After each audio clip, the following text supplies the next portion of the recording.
العالمين اللهم صل على محمد وعلى آل محمد وبارك وسلم اعوذ باللہ من الشیطان الرجیم بسم اللہ الرحمن الرحیم ینادونہم الم نکن معکم قالوا بلی ولکنکم فتنتم انفسکم وتربصتم وارتبتم وغرتکم الامانی صدق اللہ العظیم۔ محبت سے درود ابراہیمی پڑھ لیجئے۔ اللہم صلی علی محمد وعلی آل محمد کما صلیت علی ابراہیم وعلی آل ابراہیم انک حمید مجید۔ اللہم بارک علی محمد وعلی آل محمد کما بارکت علی ابراہیم وعلی آل ابراہیم انک حمید مجید۔ سورۃ الحدید کی آیت نمبر 14 میں اللہ تعالیٰ نے ارشاد فرمایا کہ ینادونہم الم نکن معکم۔ جب منافقین اور مخلص اہل ایمان کے درمیان ایک دیوار کھڑی کر دی جائے گی، جبکہ منافقین اہل ایمان سے یہ درخواست کر رہے ہوں گے کہ انظرونا، اے اہل ایمان تمہارے پاس نور ہے، تم نور کی روشنی میں جا رہے ہو، تھوڑا انتظار کرو، ٹھہر جاؤ تاکہ تمہارے نور سے ہم بھی فیض حاصل کریں، تمہارے نور کی روشنی سے ہم بھی فائدہ اٹھائیں۔ تو اہل ایمان جواب دیں گے جاؤ ارجعوا وراءکم، دوبارہ دنیا میں پلٹ جاؤ، یہ نور تو وہاں سے حاصل ہوتا ہے، یہ نور دنیا سے حاصل ہوتا ہے، اس کے حاصل ہونے کی جگہ آخرت نہیں دنیا ہے۔ اسی درمیان میں ان کے اور اہل ایمان کے درمیان ایک دیوار کھڑی کر دی جائے گی، باطنہ فیہ الرحمہ وظاہرہ من قبلہ العذاب، دیوار کا جو حصہ اہل ایمان کی جانب ہوگا وہاں رحمت برس رہی ہوگی، اور دیوار کا وہ حصہ جو منافقین کی جانب ہوگا اس طرف عذاب ہوگا۔ اس کے بعد آیت نمبر 14 شروع ہوتی ہے، الم نکن معکم، منافق کہیں گے اے اہل ایمان کیا ہم تمہارے ساتھ نہیں تھے؟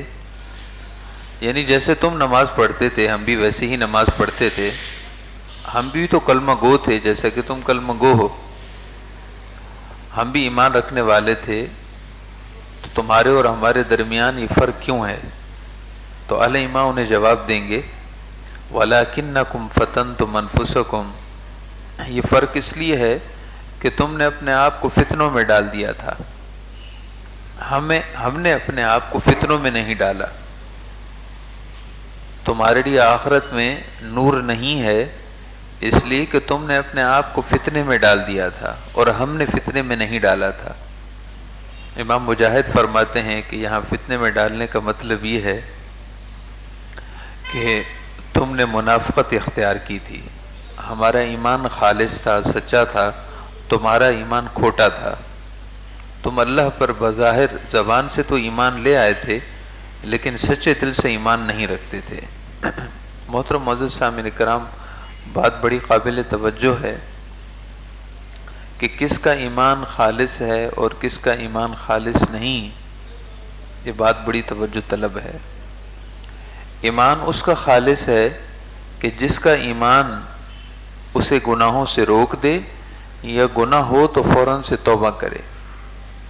سچا اور خالص ایمان اس کا ہے، اللہ پر سچا ایمان اس کا ہے، اللہ کے رسول پر سچا ایمان اس کا ہے، مرنے کے بعد کی زندگی پر سچا ایمان اس کا ہے، میدان حشر میں حاضر ہونے پر یقین اس کا سچا ہے، اللہ کی بارگاہ میں حساب کتاب اور نتیجتاً دوزخ یا جنت پر ایمان اس کا سچا ہے جس کا ایمان اسے گناہوں سے روک دے، اور اگر گناہ ہو جائے تو فوراً سے شرمندہ ہو، تائب ہو، جس کو گناہوں سے خوف آتا ہو، اس کا ایمان سچا ہے۔ اور جس کا ایمان ظاہری ایمان یہ ہو کہ اسے گناہوں سے نہ روکتا ہو بلکہ وہ گناہوں پر مزید جری ہو گیا ہو، گناہوں پر جاسر ہو گیا ہو، گناہ کرنے میں دلیر ہو گیا ہو، گناہ پر ڈٹ گیا ہو اور توبہ نہ کرتا ہو، تو اس کا ایمان ظاہری ایمان ہے مگر حقیقت میں وہ منافق ہے۔ تو اہل ایمان نے جواب دیں گے کہ آج قیامت کے دن ہمارے اور تمہارے درمیان فرق اس وجہ سے ہے کہ فتنتم انفسکم، تم نے اپنے آپ کو فتنوں میں ڈال دیا تھا، یعنی تمہارا ایمان نفاق والا تھا، اس میں کھوٹ تھا۔ وتربصتم، اور تم انتظار کرتے رہتے تھے، تربصتم تم انتظار کرتے رہتے تھے، منتظر رہتے تھے۔ عبداللہ ابن عباس رضی اللہ تعالیٰ عنہ ارشاد فرماتے ہیں کہ تربصتم بالتوبہ، اللہ تعالیٰ نے یہ ذکر نہیں فرمایا کہ منافقین کو اہل ایمان کا یہ جواب کہ تم منتظر رہتے تھے، کس چیز کے منتظر رہتے تھے اس کا ذکر نہیں فرمایا۔ عبداللہ ابن عباس رضی اللہ عنہما ارشاد فرماتے ہیں کہ یہاں انتظار سے مطلب توبہ کا انتظار ہے، یعنی اے منافقو، تمہارا ایمان اس وجہ سے تمہیں بچا نہ سکا کہ تم انتظار کرتے رہتے تھے توبہ کا،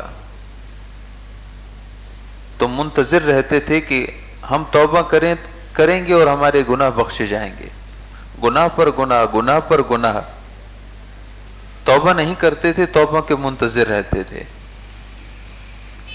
اسی وجہ سے بزرگان دین نے فرمایا ہے کہ جو توبہ کی امید پر گناہ کرے وہ منافق ہے، جو توبہ کی امید پر گناہ کرے کہ گناہ کر لوں بعد میں توبہ کر لوں گا، ایسا شخص منافق ہے۔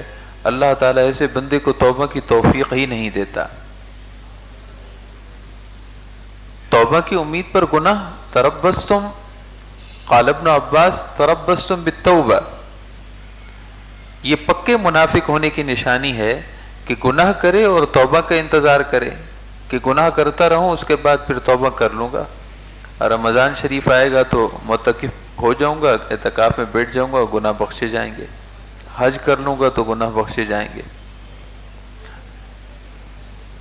جمعہ پڑھ لوں گا تو ایک جمعے سے دوسرے جمعے کے درمیان گناہ بخشے جاتے ہیں، حدیث میں آتا ہے، لہذا میرے گناہ بخشے جائیں گے۔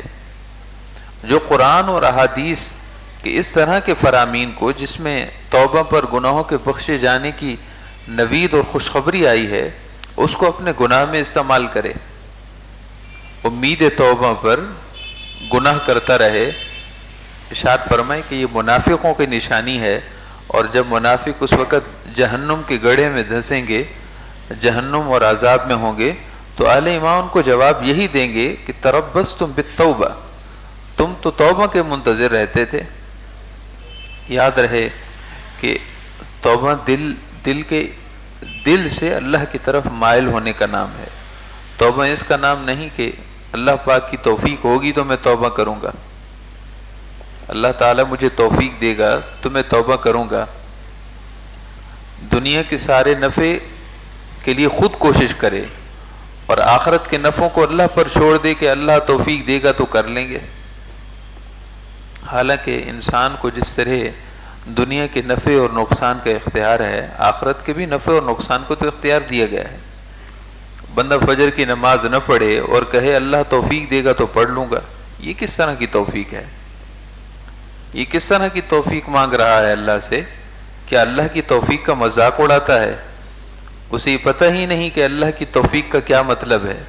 اللہ تعالیٰ توفیق دے، اس کا مطلب یہ ہے کہ بندہ کوشش کرے، بھرپور کوشش کرے اور پھر نتیجہ اللہ پر چھوڑ دے، یہ اللہ سے توفیق مانگنا ہے۔ ایسے ہی جیسے ہم کاروبار کرتے ہیں، محنت کرتے ہیں، کوشش کرتے ہیں تاکہ نفع حاصل کریں، اور نفع کا حصول یہ اللہ پر چھوڑ دیتے ہیں کہ اللہ کے دست قدرت میں، یہ اللہ سے توفیق مانگنا ہے۔ تو فجر کی نماز کی مثال بہت آسان ہے سمجھنے کے لیے۔ بعض دوستوں احباب کو کہا جاتا ہے کہ نماز فجر پڑھا کرو، تو کہتے ہیں امام صاحب دعا فرمائیں اللہ توفیق دیتے، اللہ توفیق دے گا تو پھر پڑھ لیں گے۔ اب اللہ توفیق ہی نہیں دے رہا تو کیسے پڑھیں؟ معاذ اللہ، استغفر اللہ، اللہ کی توفیق پر الزام لگاتے ہیں۔ حالانکہ وہی اگر کوشش کریں اور اللہ تعالیٰ پر یقین کریں تو یہ اللہ سے اصل توفیق کا معنی ہے۔ تو توفیق کا مطلب لوگ غلط سمجھتے ہیں، توفیق کا مطلب یہ ہے کہ بندہ کوشش کرے اور پھر نتیجہ اللہ پر چھوڑ دے۔ وَلَكِنَّكُمْ فَتَنْتُمْ أَنفُسَكُمْ، اے منافقو آج اگر تم عذاب میں ہو تو اس کی وجہ یہ ہے کہ تمہیں منافقت نے اس فتنے میں ڈال دیا ہے۔ وَتَرَبَّصْتُمْ، اور تم توبہ کے منتظر رہتے تھے، کہ گناہ کر لیں پھر توبہ کر لیں گے، گناہ کر لیں گے پھر توبہ کر لیں گے۔ ارے بد نصیبو، تم اس توبہ کے منتظر رہتے ہو، تمہاری ایسی سچی توبہ زندگی میں کبھی بھی نہیں آئے گی، اس سے پہلے موت آ جائے گی۔ ورتبتم، اور تم شک میں مبتلا رہتے تھے، تمہیں شک تھا کہ مرنے کے بعد پتہ نہیں زندگی آخرت کی ہے بھی کہ نہیں۔ منافقین کی حالت بیان ہو رہی ہے، بظاہر ایمان تو لے آئے تھے مگر تمہیں شک تھا کہ مرنے کے بعد یہ جو بیان کیا جاتا ہے کہ آخرت ہے یا نہیں، آخرت ہے، اس میں تمہیں شک رہتا تھا، قیامت کے دن حساب ہوگا یا نہیں، اس میں شک رہتا تھا۔ ورتبتم، تم شک میں مبتلا تھے، تمہارا ایمان بھی شک کی حالت میں تھا، لہذا تم خود بھی مشکوک ٹھہرے۔ وغرتکم الامانج، اور تمہیں جھوٹی امیدوں نے دھوکے میں ڈال دیا، حتیٰ کہ اللہ کا امر یعنی موت آ پہنچی۔ وغرکم باللہ الغرور، اور تمہیں اللہ کے معاملے میں دھوکہ باز نے دھوکے میں ڈال دیا، تمہیں اللہ کی ذات کے بارے میں دھوکہ باز نے دھوکے میں ڈال دیا۔ اس دھوکہ باز سے مراد شیطان ہے، غرور یہ شیطان کا نام ہے۔ تمہیں اللہ کے بارے میں غرور نے دھوکے میں ڈال دیا۔ غرور کا مطلب ہے دھوکہ دینے والا شخص، اور سب سے بڑا دھوکہ دینے والا وہ شیطان ہے۔ اور پھر شیطان کے سارے چیلے، خواہ وہ انسانوں میں ہوں یا جنات میں ہوں، پھر وہ اس کے ماتحت ہیں۔ تمہیں اللہ کے معاملے میں دھوکہ باز شخص نے دھوکے میں ڈال رکھا تھا، تم دھوکے میں مبتلا رہے۔ اللہ تعالی سے دعا ہے اللہ تعالی ہم سب کو حق سے سمجھنے، عمل کرنے کی توفیق عطا فرمائے۔ الحمدللہ رب العالمین، اللہم صلی علی محمد وعلی آل محمد وبارک وسلم۔ ربنا آتنا فی الدنیا حسنۃ وفی الآخرۃ حسنۃ وقنا عذاب النار۔ ربنا ظلمنا انفسنا وإن لم تغفر لنا وترحمنا لنكونن من الخاسرین۔ وصلی اللہ تعالی علی حبیبہ محمد وعلی آلہ وصحبہ اجمعین برحمتک یا ارحم الراحمین۔